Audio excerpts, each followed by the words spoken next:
And good evening, everybody. Welcome to this evening's webinar, View from Masada, presented by the North American Cambridge Classics Project and underwritten by Cambridge University Press. Jenny and I are so delighted to welcome again Stephanie Spaulding as our guest presenter this evening. Stephanie teaches at Hamden Hall Country Day School in Hamden, Connecticut. She's done several webinars for us, and she's also been a presenter at our summer workshops. And she also learned Latin using the Cambridge Latin course. And in addition to her teaching, she is a writer and a podcaster. And she had this wonderful opportunity to go to Israel last summer, and Masada, of course. And we are just so delighted to have her to share her experiences with us this evening. So Stephanie, it's all yours. Okay, thanks so much. Well, just a little background on the amazing trip that I got to take last summer. The whole idea for traveling to Israel came from the Cambridge Latin course from Stage 29, which, like many of you, I've been teaching for many years. And when the pandemic sort of started winding down, if it has, I said to myself, I got to get back out there. Let's do a trip, looking at some grants I might be able to apply for and thinking about where it might be safe to travel. And of course, Israel through the pandemic had quite a good reputation for handling the pandemic, high vaccination rates. So I said, let's try for Israel. And that was the seed. So this story of Masada was the seed for this entire amazing trip. And I'll just stop and point out from the pictures I have on this opening page, there's on the left-hand side, looking in the back, you see the Dead Sea. And I've got my foot up on a ballista that are just kind of lying around. And then on the right-hand side, looking where I'm standing at the base of the Roman ramp. So two really cool views. This presentation, I have three kind of parts.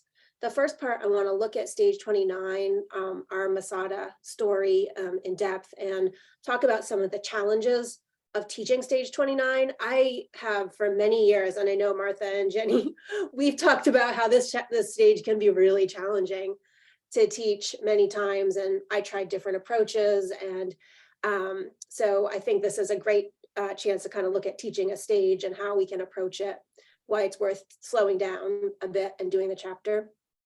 And then after that, I just have the self-indulgent travel reel of lots of photos from the trip around Israel that I'd love to share.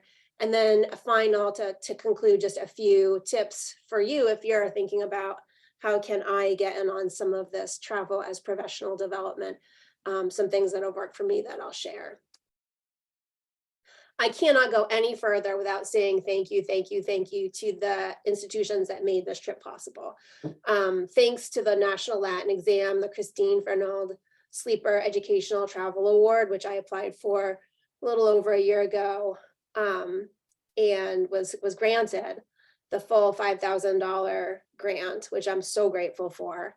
And I also received some funding from my school for professional development as well, about $1,500. So I want to be upfront about money. I know it can be a little awkward, but for all of us who are teachers, travel is expensive. And Israel in particular is a very expensive place to travel.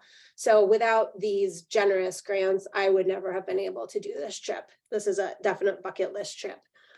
Certainly not to stay for as long as I did and see all the amazing sights. So thank you to especially the National Latin Exam. And I'll talk a little bit at the end about the process of applications. I do want to give a trigger warning. If you're not familiar with the story of Masada and how it's presented in Stage 29, we will talk a bit about the issue of suicide in the context of the siege of Masada by the Romans. And I know that, this is a big trigger issue for many people. So if this is not the right time for you, or it's a sensitive topic for you, maybe come back another time or take some time, take care of yourself. That's the number one priority. And if you need help, you can go to 988lifeline.org for help. So stage 29, honestly, over the years, teaching stage 29 was so confusing for me because many years we would either end a year with stage 29 or start a year with stage 29. I feel like there's a ton of stuff in it, but it's so cool because finally we arrive in Rome, right? For 28 stages, we've been traveling around various parts of the Roman Empire. And now we finally, with our students, arrive in Rome. And I think it's very exciting for our students, and it's very exciting for us. And there's a lot going on. So here's a snapshot from the teacher's manual, and I just picked out a few things. So first of all, the #1 headline is "We're in Rome." We want to give a lot of attention to the fact that we're in the city itself. We're doing a ton of orienting, looking at major landmarks. What was Rome like in the 1st century CE? What's going on? We are introduced into a major, excuse me, a major plot element. The Arch of Titus is being created under the aegis of Domitian, where we meet a new character named Hatarius, and Salius is back, boo-hiss. And these will be really fundamental, foundational aspects that set the plot rolling for many subsequent chapters. Now, within the context of arriving at Rome, we also have this Masada subplot. And it's an important opportunity because it gives us a chance to look at the perspectives of those people that the imperial Roman power was forced upon. But it's also very complicated, and it's got a lot of details, layers of history, and we also have to, just as I did with you, give you a warning that suicide is going to be discussed. We also have to appropriately approach it with our students in the context of our own students in our own school. And don't forget, we also get to do the present passives too. So there's a lot going on in this chapter. And I would actually say that it's almost like a double chapter. Would you agree, Martha and Jenny? It's like there's so much in this one stage.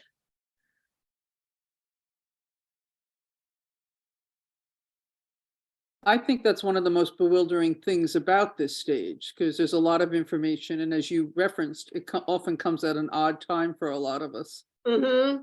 Yeah, I feel like the later Green Book stages, always seem like we're racing in those stages, whether it's because of an exam coming up or the end of a year.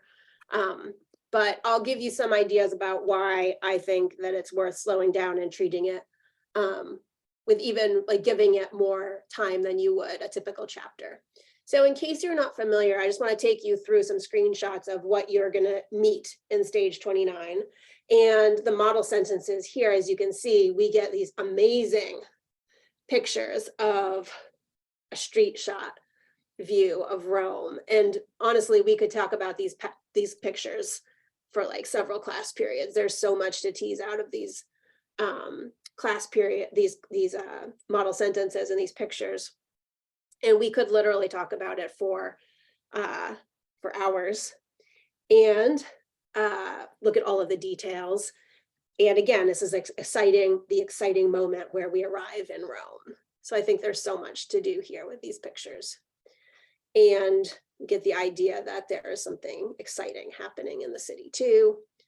And then in the next story called Nox, we have a nighttime story where we get to learn about the new arch, which Domitian is erecting for the previous emperor, Titus. Titus famous for sealing the deal on the conquest of Judea. So that's where the Judean tie-in will come. So in the story of Nox, we have an interesting nighttime scene of all of the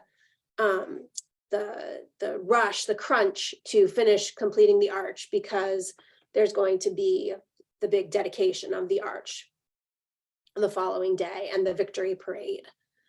And then we're introduced to this character, Quintus Hatarius Latronianus, or Hatarius. And then at the very end of this story, a very mysterious thing happens, which is that one of the workmen who's there working on the arch late at night, hears the sad voices of two women who are crying plaintive from their prison.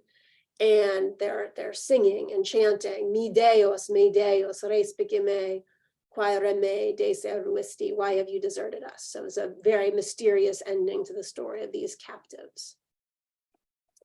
So this is setting the scene for the festivities of the arch, but then this hint that there's something darker going on. Can I just say one thing before you go on? I think Please. even before you get to all this, you have this wonderful description of the rich and the poor. Definitely. They really say, you know, not everybody lived the same, and everybody didn't have Caecilius's house or a palace, you know. And I've always loved this first couple of paragraphs here in the first part. I totally agree. I always spend a lot of time on that because it's so descriptive. You have the sounds, the sights, the smells of the dinner, everything. Mhm. And again, the rich versus the poor. Absolutely. Yeah. Yep. So then we have a timeout to talk about origins of Rome. And this is something that we definitely want to do. We don't want to spend time with the Romulus and Remus story. We want to look at, you know, some of the evidence for some of the earliest history of Rome. This is for us some of the first time that we are within this, like the Cambridge Latin course curriculum, actually getting the chance to teach this stuff. And for those of us especially who do the National Latin exam, these are important overlaps, so we want to take some time to do this. And there's just a lot to expand just from this one page with the origins of Rome. There's just a ton of stuff in there. So I think there's a lot to be done with that one page. And then of course, on the facing page, we have the active and passive voice.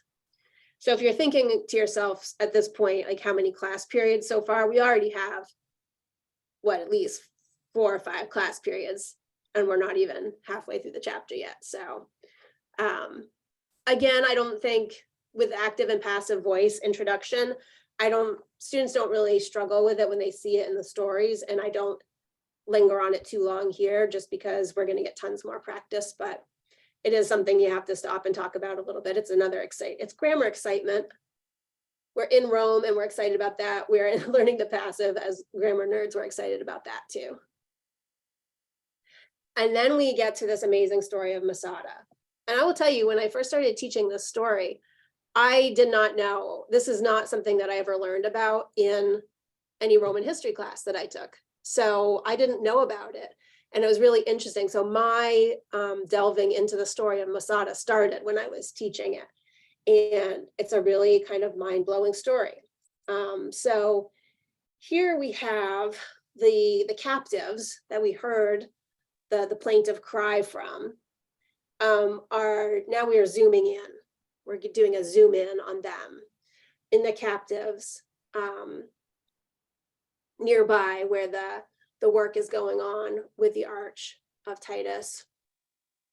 And we start to see the mother, with the older women and the younger children who are talking about their story basically, and their story unfolds. And the oldest of these many children who are here is Shimon, and he is talking to his mother, asking her, you know, why are you so sad? And turns out she has never told them the story of the siege of Masada and how it ended with the suicide of all of the Jewish rebels who were holding out on top of the fortress. And she says that she didn't tell them because she didn't want her children to want to emulate the behavior of their fathers and their male relatives. So we learn a little bit about the players in the siege and the names that are mentioned, Titus and Silva. And then the last scene of the rock of the Masada in the siege. So the story is split into 2, and the second half then goes on with the story. So it's really just a continuation. So she then goes and tells how they decided to instead of each person taking their own life, they would draw lots. And there is some evidence of some potsherds that have been found. And you can see facsimiles of them at Masada in the museum. And you can see the real ones in Jerusalem in the museum there. You're not allowed to take photographs of them. These names that are found on the potsherds are some evidence that the story of the suicide of these rebels actually happened, because the other thing that you can address is this is all told to us by the historian Josephus, and it, of course, he's one of the many Roman era historians who you have to provide the footnote of if any of it really happened at all. So we don't actually know whether this story is historically accurate or not, but it is very true that it's a story that was believed over time. And in that sense, even if it never happened, it is significant, especially up till now, which I'll come back to. So the story ends with Shimon, sort of criticizing his mother and saying, no, you should have told us. I want to be like my father. That's the bravery, the same kind of bravery that I want to show. And so the story, I'll confess that when I first started teaching the story, none of those trigger sort of warnings went off for me, and I would just teach it and just talk about it. But I think this is something that we've become a lot more sensitive to now. And we have to think about not just throwing a story like this at our students. So I'll ask again if anybody wants to jump in and share some ideas about how you have seen this done well with students.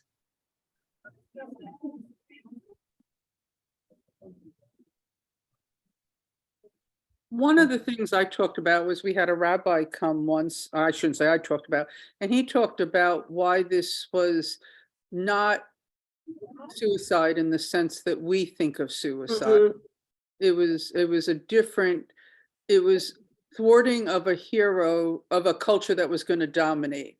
And he talked about why this was one way to approach it, but he also talked about that, not that we should be brave in facing things that are not, we should, he didn't use the word should, but you'd be brave in facing like a situation. So this might have seemed like it was a good way out, but it wasn't. It was because of what they perceived as their role against the Romans. And that's why only certain people did, most people were killed. Mhm. They were not acts of suicide. Only really one man committed suicide. Everybody else was killed. So, and that doesn't make it like good and he talked very tenderly about that with us. William, That's a fantastic insight. A number of my students are, of course, I've said this before, adults who are in seminary training. And what I like about this story and this way of teaching is that it gives them a broader context for understanding what's going on and what becomes the New Testament, because now they can see that even the life of Yeshua is connected to this event, that what happens with Yeshua is not separate from history or the context, but it is actually embedded in a series of uprisings that in a way culminate in this particular event. And that gives more richness to then the context of the text that they're studying. That's fantastic. Yeah, that's great. So we move on. We've got more about the passive voice. Easy patterns that are developing. So students usually tend to like that challenge. And then we get to the celebration, if celebration is the right word. From the Roman perspective, definitely a celebration. But I really do like how the story gives our students a chance to see how the same event is so drastically different for the victor and for the vanquished. If you think about the parade that's going down through the town, walk down the Appian Way, and the story describes how the treasures and the sacrifices, and they're blowing the horns. Again, it's very visual. It's very exciting from the Romans' perspective. And then you see those last two paragraphs. You have the septem captivi Judei, the captives who are being mocked.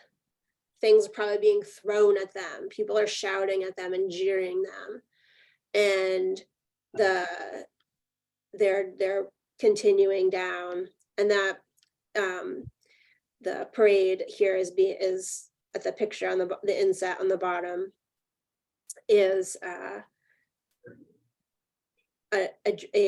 artistic representation of, I think, of that parade, the famous candelabra and other treasures from the temple that the Romans were really excited and proud that they destroyed. So one group is, celebrating this long, hard-won success, and another is seeing their culture, trying to be annihilated by the Romans. And then there's a lot of foreshadowing, maybe leading to what's going to happen in this last part of the story, where Shimon ends up emulating his elders' activity in Masada. At the end of the parade, he takes the life of his family members and his own life, and he says, we are the survivors, supersistes. We are the survivors of the Jewish rebellion, but we do not want to serve Rome. We prefer to go to meet our death. And so the choice that was made on Masada is made again here to choose death again, and rather than being forced into slavery. So a very dramatic culmination. And maybe I'll stop there again and ask if anyone wants to jump in, just to add what you might tease out there, or how you've approached it.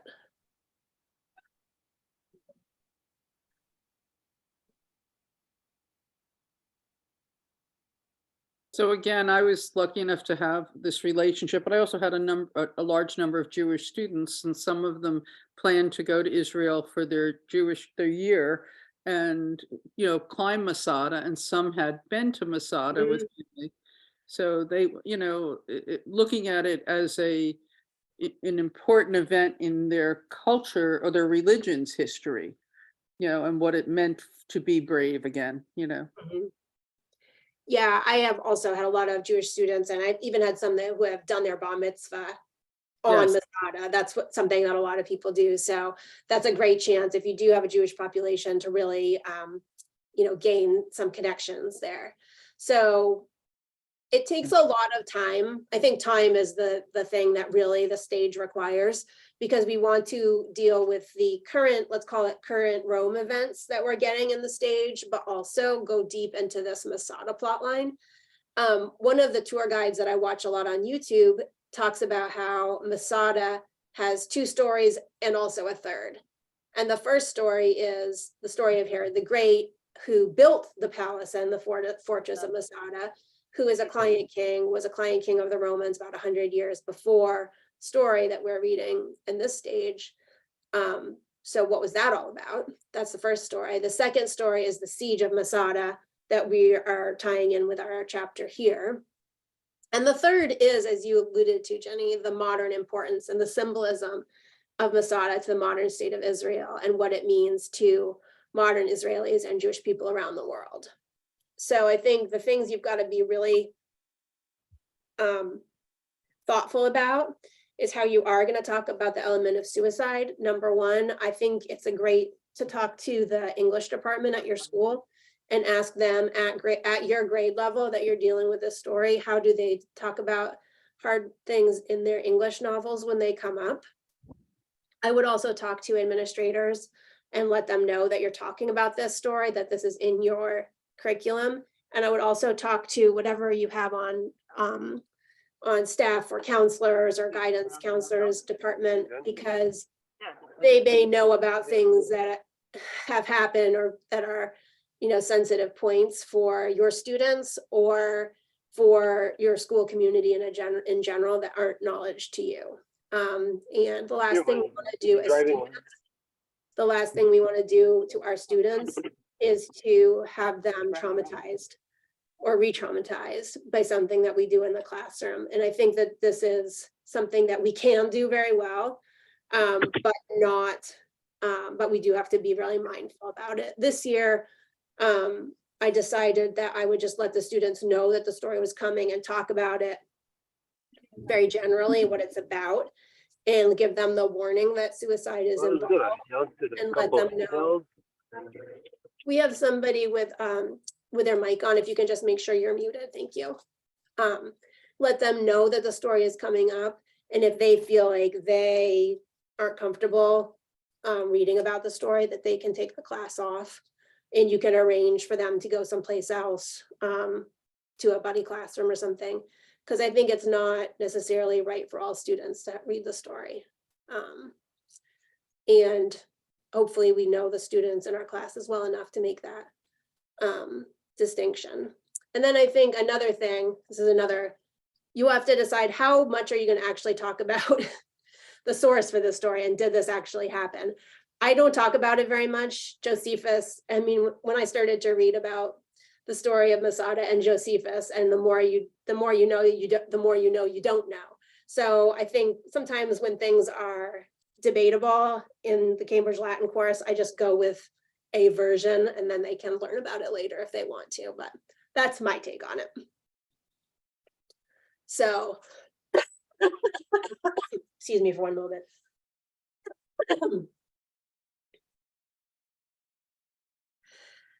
So that is the general overview. I will give you a few pictures. I'll pass on a few pieces of advice about Masada. Some of you who have been or have not been yet. Joe Davenport gave me some very good advice, which is don't try to hike up the snake path. Thank you, Joe, if you're out there, because you're right, that would have been a mistake. Instead, take the cable car. Absolutely. And don't get heat stroke, because just seeing all you're going to want to see on the top of Masada rules out you expending any energy more than you have to get up to the top. And the other thing is, I thought I'm going to go and get all of these amazing pictures of Masada that are better than the pictures in the book and better than what I could find online. And no, you're not, because Masada is basically impossible to photograph to give any indication of what the scale actually is, because the scale is hard to believe unless you're actually there. What did work for me is that I was able to make some videos of myself kind of being tour guide for the students, and I think that was probably the most successful part. So let me just play a few. Yes, it's always embarrassing for us to see ourselves, but our students love it. They love seeing pictures of us, and they love seeing us off, with our spouses and things. So I will play these two clips so that you can get an idea of how I can use them as jumping off points for my students.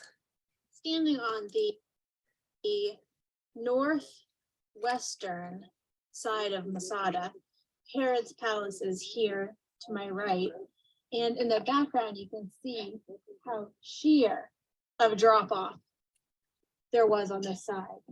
In the background you can see the Roman ramp, and then one of the 8 Roman camps off to the west.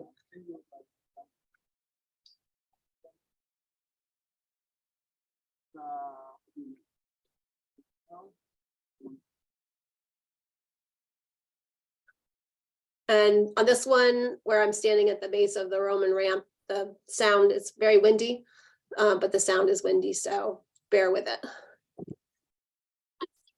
Base of Masada on the western fair ends to the north that are their biggest camps.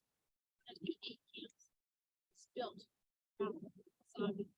And behind me, the stage that they built to attack the citadel. Now remember, when Herod constructed this archers, he built it to be able to withstand and outlast attack.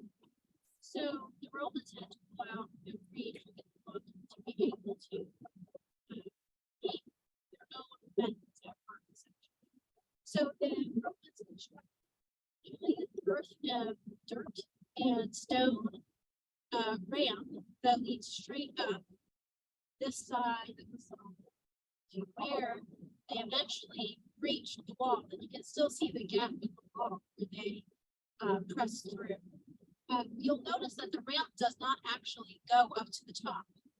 It's about 30 feet from the top of Masada down to the ramp ends.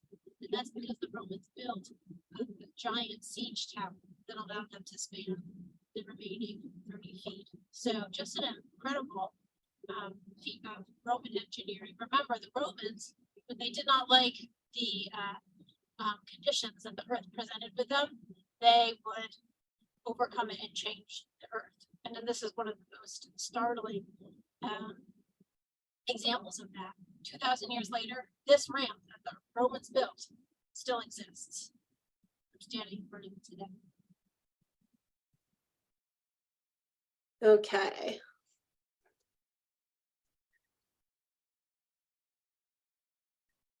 So those film clips, I think that was, you know, I definitely, when I travel in the future, will definitely continue to make those little tour guide blurbs because I think they really bring it to life for the students. Standing on the northwestern side of Masada, Herod's palace is. Sorry, technical difficulties. So just to conclude this first section about stage 29, why I think it's worth going deep. I think it's a really good chance to compare provinces and also how they're led by client kings. We've just spent so much time with Kagadubnus in Britannia, and here we have a very different province, really at the center of the trading universe in the Mediterranean versus Britannia, which is really an outlier. So there's a lot of differences between these two client kings and provinces. We talked about how many of our Jewish students and Christian students are very interested in this part of the world, and it's a great cultural connection. It's an important opportunity to look at a Roman conquest from the lens of the oppressed side. More and more important to think about doing that. And then I think that stage 29 is one of the few stages that really shows the human cost of Roman expansionism. We see it a lot too in Britain with some of the characters there. And the theme comes up in Alexandria too. So if we're really deliberate, we can make this a thread of the story that really stands out to our students, and they'll start making those connections. So I will move on now to part 2, which is the fun part for me, which is the travelogue part.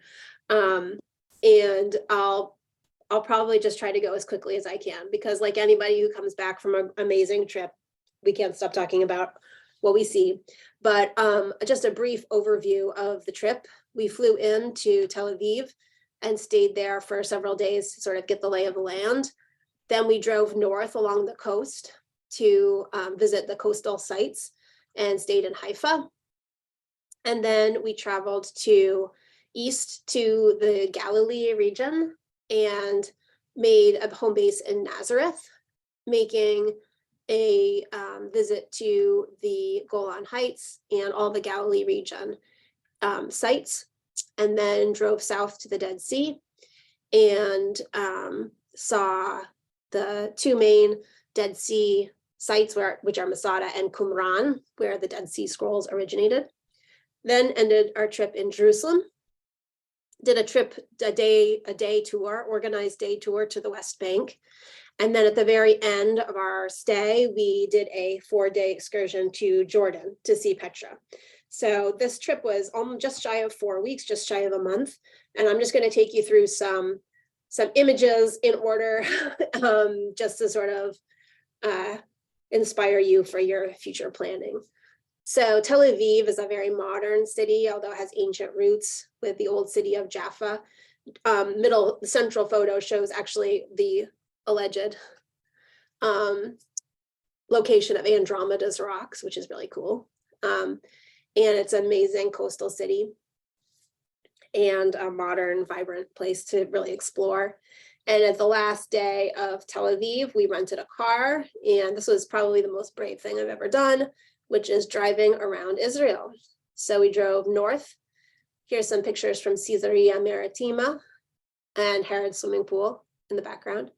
And then this was just a picture that I snapped in, that my husband took actually in one of the museums there, which I'm currently in Alexandria in the Blue Book. So I thought that was so cool that they had a display on glass. So this demonstrates how the glass would be in the ship's hull and how this was actually discovered from a shipwreck nearby. The port of Caesarea Maritima was the first artificial port made in history, artificially formed. So super cool. We drove as far north as to Accra or Akko, the Crusader state, and just amazing. Just a few pictures to highlight what we saw there. And then visiting the Golan Heights, a lot of Crusader places to visit, as well as places of Greek, Roman, and Christian interest. Got a really amazing picture of an olive press at one of the churches. And then on the right is the Sea of Galilee. On the western side of Galilee is one of the Decapolis cities called Hippos, and it's a place that's kind of underdeveloped as an archaeological site, but we were able to drive out there and see it. And there's nobody else there. Up on the hill overlooking the Sea of Galilee. It's right on where one of the armistice lines was. So there are places that tell you don't go because there could be landmines. But this is it was just an amazing place. I want to stop and say that, excuse me, all of the archaeological sites, or nearly all of the archaeological sites in Israel, are controlled by their national parks system. And what I did was purchased I think it was a 3-week national parks pass that allowed us to just beep into all of the archaeological national parks and see all of these for one very affordable fee. So the national park system in Israel is amazing, and it's really well done. There's a place called Nazareth Village in the city of Nazareth that does it's basically a living museum that shows reenactments of basically everyday life as existed around the turn of the millennium in Judea, but also basically around the entire Roman world. So this was a great opportunity to see these really cool reenactors and get some great pictures of the life of everyday average people living in those times. A lot of the pictures here remind me of some of the pictures we see in the Cambridge Latin course with sort of typical kitchens and things like that. Some highlights of the Dead Sea. Obviously, we already went to Masada, but I wanted to show you the obligatory float in the Dead Sea, which was super cool. And then Qumran, which is where the Dead Sea Scrolls were discovered. The city next to the point where up in the caves and the hills, the Dead Sea Scrolls were discovered. So that was a really amazing place to go. From the Dead Sea area, we went to Jerusalem and did a 1-day organized excursion into the West Bank, which was really, really interesting and informative. We had a great guide who was very forthcoming about sharing various experiences and opinions about this charged subject. But we got to go to the Christian sites on the West Bank side, Bethlehem, Jericho, and also visit some of the areas where the walls basically go down through and see the graffiti installations there. So pretty I don't know, humbling experience, actually. From there, we spent a full day touring Jerusalem with a guide, and this was the part that my school paid for, which I was really grateful for. To see Jerusalem by yourself would be really hard to decipher, but with a guide, the story really makes sense. If you go, I put in a picture of there's a scale model at the main museum in Jerusalem of the city, and that's the bottom picture. And I think that's a really good place to start. So you can see sort of what rocks you're looking at. That was just a really amazing experience. And as I mentioned, the very last leg of the trip was to Jordan to see Petra and some other amazing sites along the way in the desert. So that was the very condensed version. And I apologize for going kind of fast, but there's no other way you can go through that much. So I'll conclude with just a few tips for travel as professional development. I say start by picking a spot on the CLC map, because if we want to investigate our subject, we are not limited geographically. We can literally go to any of the places that we see in orange here, and we'll see stuff about Romans, and we'll see stuff about other people as well. Whatever kinds of history you're looking for, Christian, Jewish, Muslim history, you can find in all of these regions. If you're planning on a trip and you think you'll be applying for grants, it's important to keep up your professional memberships. A lot of, especially the ACL scholarships, require membership active for a certain period of time prior to application. And I think you can basically think in terms of national, regional, and local funding. National institutions like the ACL, National Latin Exam, regional institutions like for us in the Northeast, we have Classical Association of New England. You also have your statewide classical associations. And then local funding sources can include your school.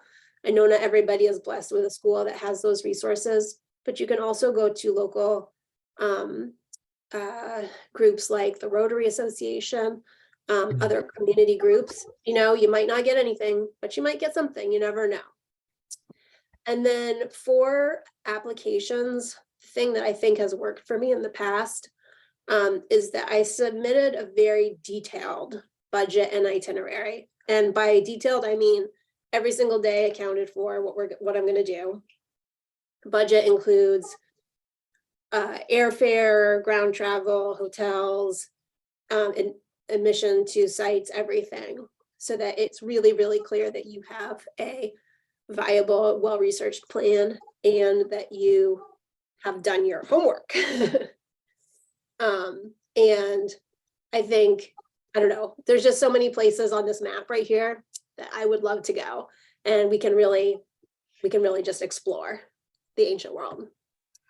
And this is my end. This is my Walete slide with me going home with my backpack. And I just want to say thank you to my husband who traveled with me, of course, at his own expense. The best photographer ever. If you travel with a photographer, you know that it's very hard to get a picture of them. And so here's one of the few I have of him from this trip. So thank you to Henry Guan, the best photographer. And I think we definitely have a few minutes for some questions or comments that I would love to just take some time.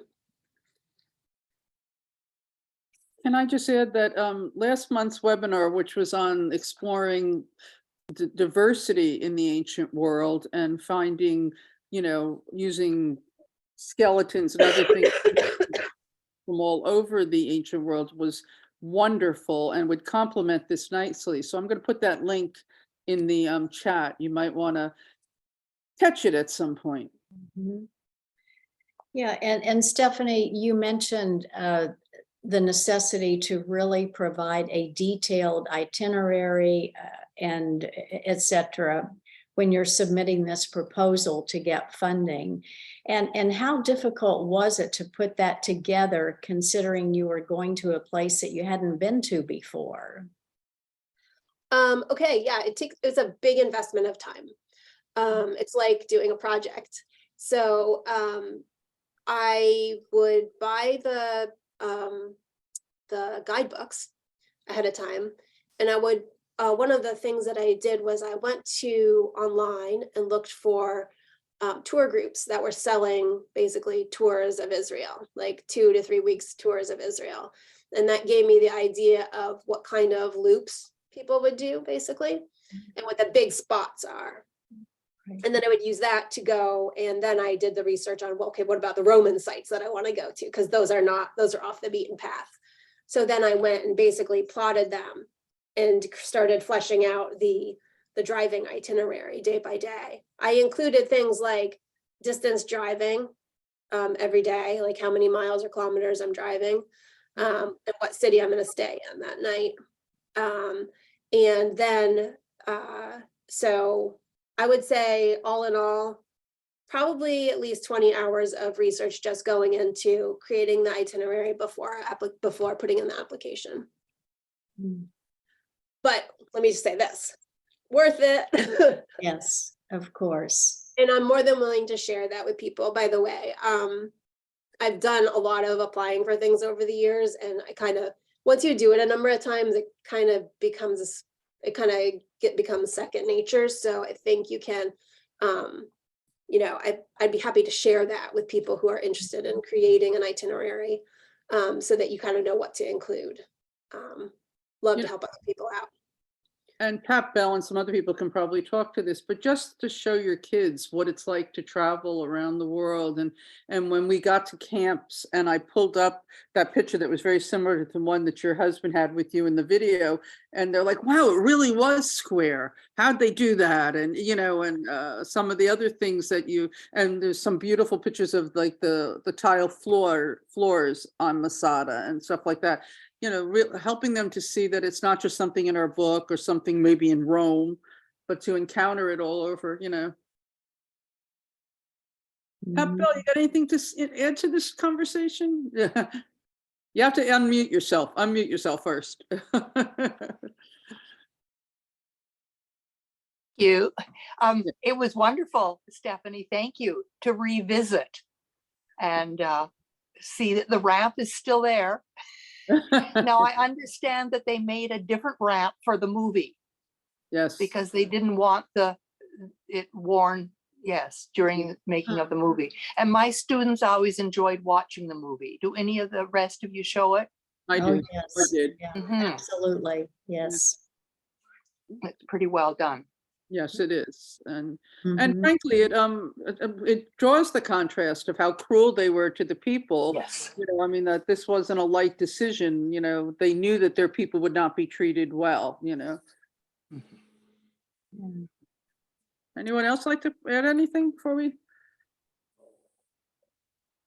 Katie, you got to put the volume on.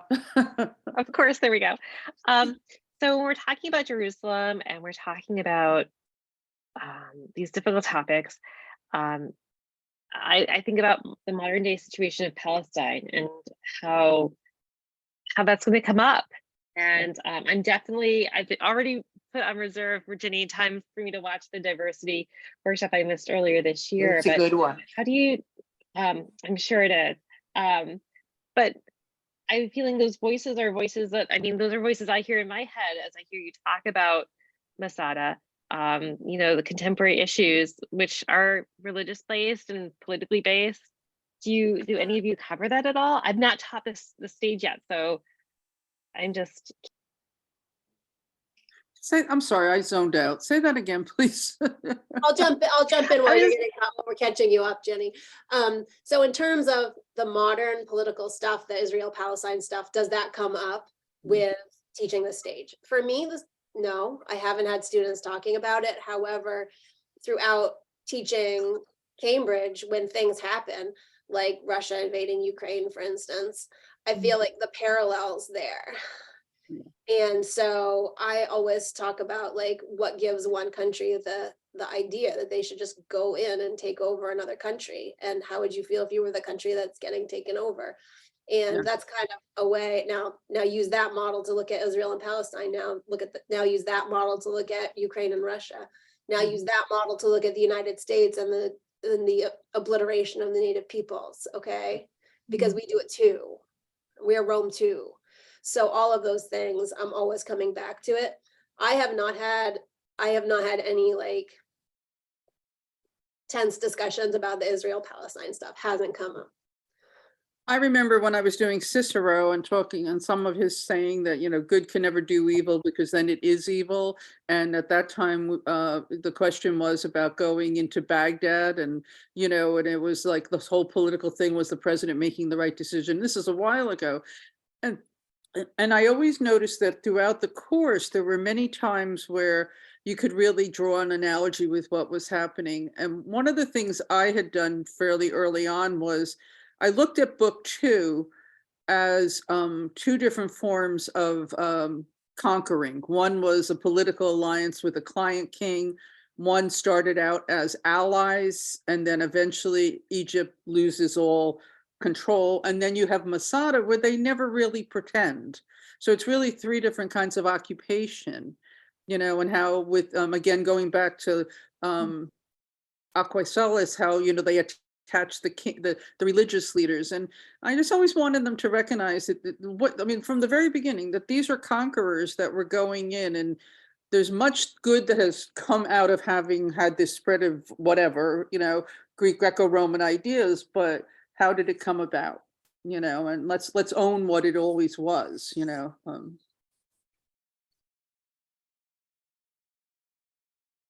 And to your point, the difference between the, you know, when someone said about Pampa, and other times we've seen things that are celebrating Romanness, you know, and looking, not caring about how they're treating the poor or, you know, or how they take advantage of people, you know. Well, and so much of it depends upon who's sitting in front of you. You know, do you have 5th and 6th graders in front of you, or middle schoolers, or high school kids? And even if you teach high school kids all of the time, what you discuss with them this year is not necessarily going to be the same things that come up next year. So it's a lot about just knowing your audience. So true. You have to know your students. At my school, we have about 25% international Chinese students.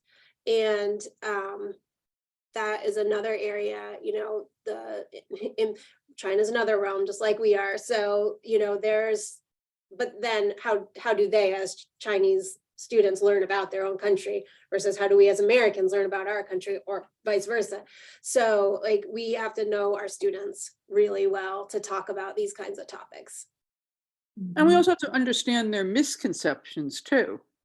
You know, one of the things I also had to be careful of with the suicide topic, and again, I really didn't emphasize it as a suicide, was there's a certain amount of glorification of suicide at times, you know, so I needed to always like kind of share my point of view. I said, you know, and kind of help us not look at it as the best thing they could have done. It was a thing they did. And again, it was a particular political act, you know.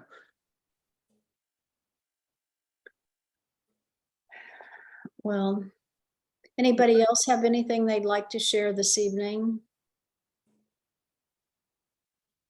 Stephanie, thank you so much. And I loved how you started out with stage 29 and you tied it all together, and just really well done. Thank you very, very much. It was a great evening. And we, as you know, we are recording this, so it will be available on our website in a few days, cambridgelatin.org.